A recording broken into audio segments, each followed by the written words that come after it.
കാര്യങ്ങൾ നമ്മൾ വിശദീകരിക്കുമ്പോ ചില ആളുകൾ പറയാറുണ്ട്, നിങ്ങൾക്കെന്താ അംബിയായിന്റെ പാത പറയാൻ അധികാരമുള്ളത് മുജാഹിദുകളെ?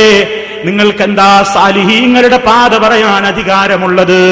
നിങ്ങൾക്കെന്താ ഔലിയായിനെ പറയാൻ അവകാശമുള്ളത്? കാരണം നിങ്ങൾ അംബിയാക്കളുടെ ശത്രുക്കളല്ലേ, അവരുടെ മുഅ്ജിസത്തുകളെ നിഷേധിക്കുന്നവരല്ലേ, ഔലിയാഇന്റെ ശത്രുക്കളല്ലേ, അവരുടെ കറാമത്തുകളെ നിങ്ങൾ നിഷേധിക്കുന്നവരല്ലേ.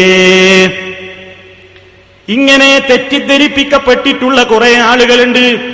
മുജാഹിദുകൾ മുഅ്ജിസത്തിനെ നിഷേധിക്കുന്നു, മുജാഹിദുകൾ ഔലിയാഇനെ തള്ളിപ്പറയുന്നു എന്നൊക്കെ ധരിച്ചു വെച്ചിട്ടുള്ള കുറെ ആളുകളുണ്ട്.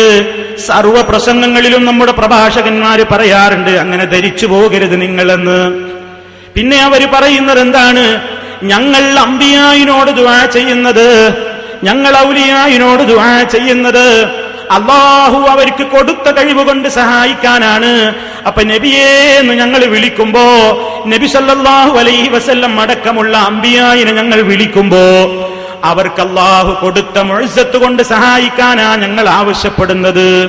ഇവിടെയാണ് എന്റെ സഹോദരന്മാര് മനസ്സിലാക്കേണ്ടത്, മുഅ്ജിസത്തും കറാമത്തുമൊക്കെ അംബിയായിനും ഔലിയായിനുമൊക്കെ അല്ലാഹു നമ്മൾ ചോദിക്കുന്ന നേരത്ത്, ജീവിച്ചിരിക്കുന്ന കാലത്ത് തന്നെ, അവർ ജീവിച്ചിരിക്കുമ്പോഴാണെങ്കിൽ തന്നെയും നമ്മൾ ചോദിക്കുന്ന നേരത്ത് നമ്മുടെ മുമ്പിൽ കാണിച്ചു തരാൻ കഴിയാവുന്ന അവരുടെ കഴിവിൽപ്പെട്ട കാര്യമാണോ മുഅ്ജിസത്തും കറാമത്തുമൊക്കെ?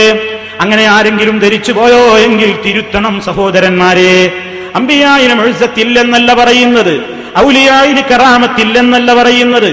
നമ്മളൊക്കെ നമ്മുടെ ഓരോ പ്രവർത്തനങ്ങളും ചെയ്യും പോലെ ഇഷ്ടം പോലെ അത്ഭുതങ്ങൾ കാണിക്കാനും ചോദിക്കുന്നവരുടെ മുമ്പിൽ ചോദിക്കുന്നതൊക്കെ കാണിച്ചു കൊടുക്കാനും കഴിയാവുന്ന നിലക്ക്, അങ്ങാടിയിൽ നിന്ന് മജീഷ്യന്മാര് മാജിക് കാണിക്കുന്നത് പോലെ പഠിച്ചുകൊണ്ട് ഉദ്ദേശിക്കുന്ന നേരത്തൊക്കെയും പ്രകടിപ്പിക്കാൻ കഴിയാവുന്ന ഒരു കഴിവാണ് മുഅ്ജിസത്തെന്നും കറാമത്തുമെന്നുമൊക്കെ ആളുകൾ ധരിച്ചു പോയിട്ടുണ്ട്. അത് നിങ്ങൾ പ്രമാണങ്ങളുടെ വെളിച്ചത്തിൽ നിങ്ങൾ അതിന്റെ കൃത്യമായ വശങ്ങളെ സംബന്ധിച്ച് മനസ്സിലാക്കണം എന്നാണ് എനിക്ക് എന്റെ സഹോദരന്മാരോട് പറയാനുള്ളത്. അമ്പിയാക്കന്മാരോട് ജനങ്ങൾ വന്നുകൊണ്ട് ചോദിച്ചു. ആ കാലത്ത് പ്രവാചകന്മാരുടെ ഓരോ കാലഘട്ടങ്ങളിലെയും ജനങ്ങൾ വന്നുകൊണ്ട് അവരോട് ചോദിച്ചു. നബി സല്ലല്ലാഹു അലൈഹി വസല്ലമിന്റെ കാലത്തും ജനങ്ങൾ വന്നുകൊണ്ട് ഓരോന്ന് ചോദിച്ചു. എന്ത്? നിനക്ക് അത്ഭുതങ്ങൾ ചെയ്യാൻ കഴിവുണ്ടെങ്കിൽ ഇതൊന്ന് കാണട്ടെ. അല്ലാഹു സുബ്ഹാനഹു വ തആല ആ വെല്ലുവിളി സ്വീകരിച്ചുകൊണ്ട് അവൻ ഉദ്ദേശിച്ച നേരത്ത് ആ വെല്ലുവിളിക്ക് മറുപടി നൽകാൻ രൂപത്തിലുള്ള മുഅ്ജിസത്തുകൾ പ്രവാചകന്മാരിലൂടെ അല്ലാഹു പ്രകടിപ്പിച്ചിട്ടുണ്ട്. അതിൽ യാതൊരു സംശയവുമില്ല. മഹാനായ മുത്ത് മുസ്തഫ സല്ലല്ലാഹു അലൈഹി വസല്ലം അടക്കമുള്ള ധാരാളം അമ്പിയാക്കന്മാർക്ക് ഒട്ടേറെ മുഅ്ജിസത്തുകൾ ഉണ്ടായിട്ടുണ്ട്. പരിശുദ്ധ ഖുർആനിൽ ഒരുപാട് പ്രവാചകന്മാരുടെ മുഅ്ജിസത്തുകൾ പരാമർശിക്കപ്പെട്ടിട്ടുണ്ട്. ഹദീസുകളിൽ ആയിരക്കണക്കിന് കറാമത്തുകളും മുഅ്ജിസത്തുകളും ഒക്കെ പരാമർശിക്കപ്പെട്ടിട്ടുണ്ട്. ഒരൊറ്റ മുഅ്ജിസത്തിനെയും നാം നിഷേധിക്കുന്നവരല്ല, നിഷേധിക്കുകയുമില്ല. പ്രമാണങ്ങൾ കൊണ്ട് സ്ഥിരപ്പെട്ട് കഴിഞ്ഞിട്ടുള്ള ഒരു കറാമത്തിനെയും നാം തള്ളിപ്പറയുന്നവരല്ല, തള്ളിക്കളയുകയുമില്ല.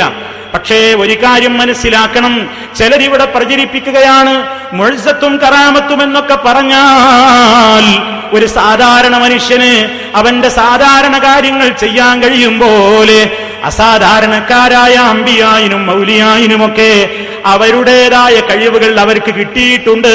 അതുകൊണ്ട് അവർക്ക് അങ്ങനെ ചെയ്യാൻ കഴിയും. നിങ്ങൾ എന്നോട് പറയുകയാണെന്ത് മൗലവി ഒന്ന് കൈവക്കൂ എന്ന് പറഞ്ഞാൽ ഞാൻ കൈവക്കുന്നു, ഞാൻ കൈവക്കുന്നു. എനിക്ക് ഉദ്ദേശിക്കുമ്പോ പൊക്കാമല്ലോ. ഇതെനിക്ക് അല്ലാഹു പണ്ടേ നൽകിയ ഒരു കഴിവാണ്. ആ കഴിവിന്റെ അടിസ്ഥാനത്തിൽ അല്ലാഹു പ്രകൃത്യാ നൽകിയിട്ടുള്ള ആ കഴിവിന്റെ മുമ്പിൽ അവൻ തടസ്സങ്ങളൊന്നും വരുത്താത്തിടത്തോളം ഞാൻ ഉദ്ദേശിക്കുമ്പോ എനിക്ക് എന്റെ ഈ കൈവക്കാൻ കഴിയും. ഇതേപോലെ അമ്പിയാക്കളോടൊരു കാര്യം ആവശ്യപ്പെട്ടാൽ അവർക്കത് നിഷ്പ്രയാസം ചെയ്യാൻ കഴിയാവുന്നതാണ്. അവർ ഉദ്ദേശിക്കുമ്പോഴൊക്കെ അത് ചെയ്യാൻ കഴിയും എന്ന ഒരു പ്രചരണം ഇവിടെ നടത്തിയിട്ടുണ്ട്, അതിവിടെ പറഞ്ഞിട്ടുമുണ്ട്. എന്റെ പ്രിയപ്പെട്ട സഹോദരന്മാരെ, സാധാരണക്കാരായ ആളുകൾക്കും അസാധാരണക്കാരായ ആളുകൾക്കുമൊക്കെ അല്ലാഹു സുബ്ഹാനഹു വ തആല പ്രകൃത്യാ ചില കഴിവുകൾ കൊടുത്തിട്ടുണ്ട്. പ്രകൃത്യാ എല്ലാ ആളുകൾക്കും ചില കഴിവുകളുണ്ട്. ആ കഴിവുകളുടെ അടിസ്ഥാനത്തിലാണ് നമ്മൾ ഈ ദുനിയാവിൽ പലരോടും ഇടപെടുന്നത്. നാം ഒക്കെ ജീവിക്കുന്നത്. നാം ഓരോ പ്രവർത്തനങ്ങൾ ചെയ്യുമ്പോഴും നമുക്ക് ഓരോരുത്തർക്കും കിട്ടിയ കഴിവിന്റെ അടിസ്ഥാനത്തിലാണ് നമ്മൾ സംസാരിക്കുന്നത്. നാം സഹായം ചോദിക്കുന്നതും അങ്ങനെ തന്നെയാണ്. അതേ അവസരത്തിൽ ഒരു കാലത്തും തനിക്ക് ചെയ്യാൻ കഴിയാത്ത ചില കാര്യങ്ങളുണ്ട്. ആ കാര്യങ്ങൾ അല്ലാഹു സുബ്ഹാനഹു വ തആല ഒരു മനുഷ്യന് ചെയ്യാൻ കഴിയാത്ത ഒട്ടേറെ കാര്യങ്ങളുണ്ട്, മനുഷ്യന് ചെയ്യാൻ കഴിയുന്നവയുമുണ്ട്. അപ്പൊ തെറ്റിദ്ധരിക്കരുത്. മുജാഹിദുകളെ, നിങ്ങൾ കഴിവുകളെ ഉണ്ടാക്കിയോ? മനുഷ്യർക്ക് ചില കഴിവുകളുണ്ട്, അള്ളാഹുവിന് വേറെ കുറെ കഴിവും. എല്ലാ കഴിവും അള്ളാഹു കൊടുത്തത് തന്നെയാണ്. നമുക്ക് ചില കഴിവുകൾ മുമ്പേ കിട്ടിയിട്ടുണ്ട് എന്ന് പറയുമ്പോൾ അതിന്റെ അർത്ഥം അതൊക്കെ നമ്മുടെ സ്വന്തമായ കഴിവാണെന്നല്ല, അള്ളാഹു തന്നെ നൽകിയതാണ്. അത് എനിക്കോ നിങ്ങൾക്കോ മാത്രമല്ല, ഈ ഭൂമിയിലുള്ള ഓരോ ചരാചരങ്ങൾക്കും അള്ളാഹു അത് കൊടുത്തിട്ടുമുണ്ട്. പ്രകൃത്യാ ചില കഴിവുകൾ ഓരോ ചരാചരങ്ങൾക്കുമുണ്ട്.